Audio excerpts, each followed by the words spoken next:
Sir, vaccination को लेकर बात कर लेते हैं। DIU का एक डेटा है, हमारा एक इंटरनल डेटा आता है, उसमें यह कहा गया है कि उत्तर प्रदेश में 18+ अडल्ट पॉपुलेशन का सबसे कम वैक्सीनेशन हुआ है।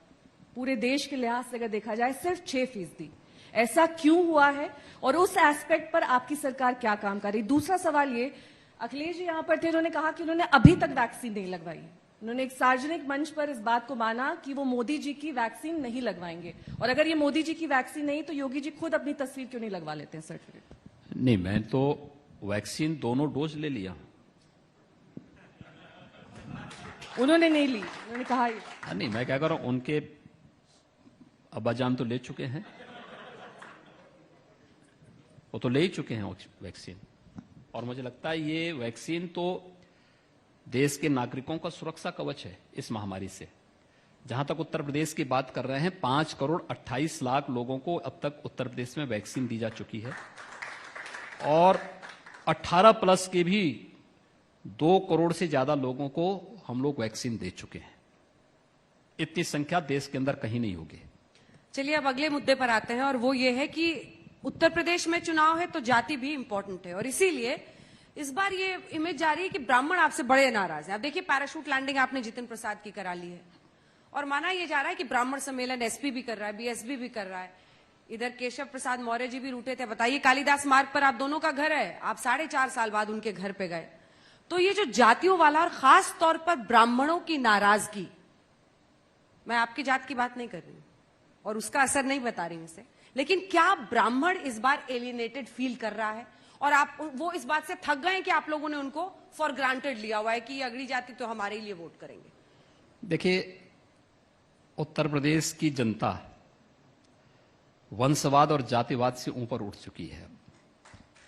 अच्छा, और दूर की बात थी, 1990 के दशक की उस त्रासदी को उत्तर प्रदेश की जनता भूली नहीं है, जिस वंशवाद और जातिवाद की राजनीति ने उसके सामने पहचान का संकट दे दिया था। और ये पहचान का संकट हमारे युवाओं के सामने और आज का जो प्रौढ़ है उसके सामने सर्वाधिक आया था।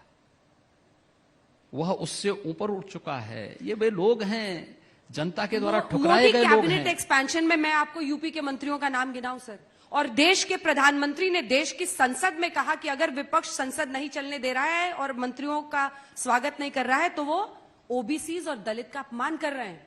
ये देश के प्रधानमंत्री ने कहा। ये सच है, ये कास्ट कार्ड नहीं है। देखिए, कास्ट कार्ड नहीं, सवाल ये है कि जिन लोगों को मंत्रिमंडल में शामिल किया गया है, आपको इस बात की जानकारी होनी चाहिए कि संसद के सत्र के शुभारंभ में प्रधानमंत्री जी के द्वारा अपने नए मंत्रियों का परिचय संसद से कराया जाता है, और यह एक कार्यक्रम संसद का होता है, संसद की कार्यसूची का यह विषय होता है, और उस विषय के तहत ये सब कार्यक्रम संपन्न होते हैं। हम आभारी हैं प्रधानमंत्री जी के कि उन तबकों को प्रतिनिधित्व मंत्रिमंडल में मिला है जिन तबकों को कभी भी अवसर नहीं मिल पाया था देश के अंदर सत्ता प्रतिष्ठान के महत्वपूर्ण पदों पर जाने का। और अगर उनको प्राप्त हुआ है तो हम उनके बारे में क्या कहेंगे? ये नहीं कहेंगे कि भाई फलाने इन लोगों का हम परिचय कराने जा रहे थे लेकिन इन्होंने परिचय नहीं होने दिया है। उस तबके के लोगों में जो विश्वास आता ये उसके प्रति है, ये किसी जातिवादी राजनीति के लिए नहीं है। ये उन लोगों की हम बात कर रहे हैं जिन लोगों ने उत्तर प्रदेश की राजनीति को वंशवाद और जातिवाद के दायरे में कैद करके उत्तर प्रदेश के सामने पहचान का संकट खड़ा किया था। वे लोग देखिए जनता के द्वारा बार बार ठुकराए जा चुके हैं। योगी जी, हाँ। जितिन प्रसाद को लाने के पीछे की आप वजह बता दीजिए, हम समझ जाएंगे। जिस व्यक्ति ने पिछले 3 चुनाव हारे हों उनको आपकी पार्टी क्यों लेकर आई? आपको ये सच्चाई भी जानकारी होनी चाहिए कि जितिन प्रसाद तो लोकसभा चुनाव में ही बीजेपी ज्वाइन करना चाहते थे। जितिन प्रसाद तो चाहते तो बहुत लोग हो। मैं क्या कह रहा हूं ना, अब ये देखिए ज्वाइनिंग तब हो पाती जब दोनों में सहमति हो। क्यों लाए?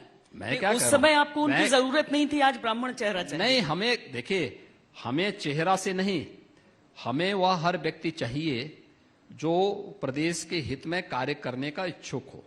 और अगर कोई आज आवेदन करे हम तत्काल उसकी एंट्री तो नहीं होने देंगे ना भाई। अखिलेश जी कल कहें हम बीजेपी में आना चाहते हैं तो हम बोलेंगे कुछ दिन वेट करो बच्चे।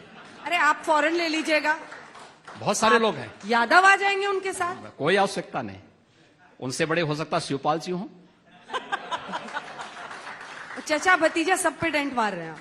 मैं क्या कह रहा हूं भाई, आखिर वो बड़े नेता उससे भी बड़े नेता होंगे, उनके पास उनसे ज्यादा अनुभव होंगे, जमीन से जुड़े हुए रहे हैं, माननीय मुलायम सिंह जी के सुख दुख के सहभागी रहे हैं, उनको ज्यादा अनुभव होगा कि नहीं होगा? नहीं योगी जी, आप जातियों में सबको एक साथ लेकर चलने की बात कर रहे हैं, दलितों ओबीसी सबको प्रतिनिधित्व मिलना चाहिए। बीजेपी का लेकिन पार्टी का नारा सबका साथ सबका विकास भी है। आप अखिलेश यादव के अब्बा जान बार बार बोल रहे हैं। मैंने इसलिए कहा क्योंकि उनका विश्वास है। मुसलमानों को हमेशा ऐसा लगता है कि भाई उन्हें शामिल नहीं किया जा रहा है, और जितने कानून आप ला रहे हैं सब मुसलमानों को टारगेट करने के लिए ला रहे हैं। हम किसी व्यक्ति, जाति, मत और मजहब को ध्यान में रख करके कानून नहीं बना रहे हैं। हम प्रदेश की 24 करोड़ जनता की सुरक्षा, उनके सम्मान और उनके स्वावलंबन को ध्यान में रख करके कोई कानून बनाते हैं, उससे इतर हट करके नहीं। और हमारी प्रदेश के 24 करोड़ जनता के प्रति हमारी प्रतिबद्धता है, किसी व्यक्ति, किसी जाति, किसी मत और मजहब के लिए नहीं। 24 करोड़ जनता का हित होगा तो सबका हित उसमें हो जाएगा। और इसीलिए प्रधानमंत्री जी ने सबका साथ, सबके विकास और सबके विश्वास की बात की है। योजनाओं का लाभ सबको।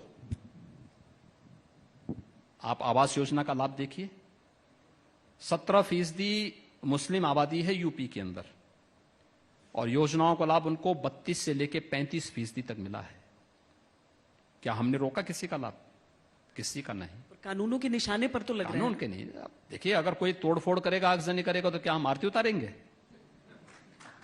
कानून तो कानून उसके लिए बनाया जाता है जो कानून के राज को मानता नहीं, उसके लिए तो कहीं ना कहीं दंड प्रक्रिया उसी के लिए बनाई जाती है। इसलिए कानून उस व्यवस्था के लिए बनाए गए हैं, किसी का उत्पीड़न करने के लिए नहीं। हर व्यक्ति को न्याय की कसौटी पर न्याय शब्द बोलने से नहीं, जमीनी धरातल पर वह दिखाई भी दे। और इसलिए आज मुझे कोरोना कालखंड में तमाम मुस्लिम धर्मगुरुओं के साथ संवाद करने का अवसर प्राप्त हुआ है, और मैं इस बात को कहता हूं और हर व्यक्ति स्वीकार करता है कि साहब दंगे नहीं हो रहे हैं तो हम भी सुरक्षित हैं, उनकी प्रॉपर्टी भी सुरक्षित है। अन्यथा होता क्या था, कोई ना प्रॉपर्टी सुरक्षित होती थी, ना बहन बेटियां सुरक्षित होती थी, कोई भी सुरक्षित नहीं था। आज हर व्यक्ति सुरक्षित है ना। तो आपका तरीका वही चलेगा, लॉ एंड ऑर्डर में, कानून में, गाड़ी यूं ही पलटेगी? देखिए, प्रदेश में 24 करोड़ जनता के सुरक्षा सम्मान के लिए कानून का राज कैसे स्थापित होगा, ये एजेंसियां तय करेंगी और उसके अनुसार ही उसको आगे बढ़ाएंगे भी। क्या निर्देश है आपका उनको? गाड़ी पलटती जाए? देखिए, एक्सीडेंट हो सकता है, इसमें कौन दो रहा है? देखिए, इसमें कहीं कोई एक्सीडेंट किसी का भी हो सकता है। क्या बात कर रहे हैं?